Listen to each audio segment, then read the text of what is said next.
Welcome to Vibe Sense. Today we're going to dive into one of the most significant diplomatic events of the year, the Shanghai Cooperation Organization Summit, or SCO, which just wrapped up in Tianjin, China.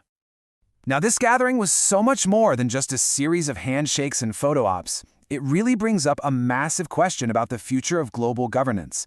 Is the world's center of power actually shifting east? So why did this particular summit make so many headlines? I mean, what was the big deal? Well, to really get it, we first need to understand the sheer scale of this thing. It was unprecedented. You know, the SCO has come a long way since it was founded back in 2001. A key moment was in 2017 when India and Pakistan joined. But this 2025 meeting in Tianjin, it was the largest summit they have ever had, a huge milestone for the organization. And when I say largest, I mean a total of 26 nations were there. Just think about that number for a second. 26! That alone tells you a really powerful story about just how much the SCO's influence is growing on the world stage. But you know, the big headlines, the real story, it was unfolding away from the main stage. It was all happening in these crucial one-on-one meetings between the three most powerful leaders who were there. Okay, so first up, we had the meeting that everyone was watching. India's Prime Minister Narendra Modi and China's President Xi Jinping. And what's so interesting here is that this was Modi's first trip to China in 7 years. 7! In the world of diplomacy, a gap that long is a really big deal. It could signal a potential thaw in what has been a very complex relationship. President Xi really set the tone with this powerful metaphor, calling China the dragon and India the elephant.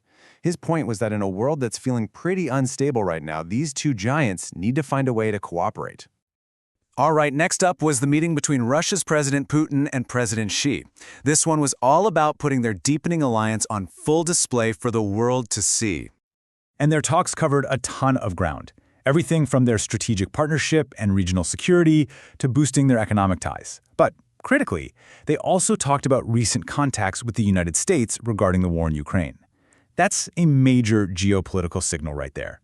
And finally, let's look at the sit-down between Prime Minister Modi and President Putin.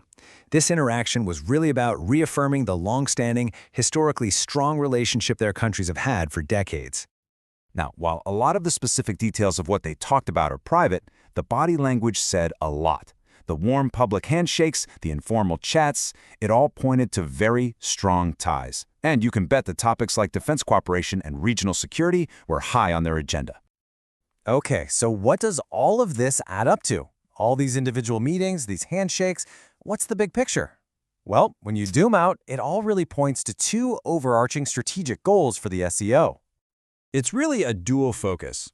On the one hand, there's a very clear goal to create a counterbalance to what its members see as Western dominance in global affairs.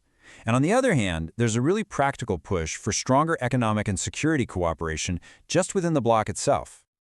This is all part of a big push for something that leaders like President Putin talk about all the time, a multipolar world order. And what does that mean? It's basically a vision where global power isn't just concentrated in one place, but is shared among several major global players, with the SCO, of course, being a key one. So what does this all mean for the future of international relations?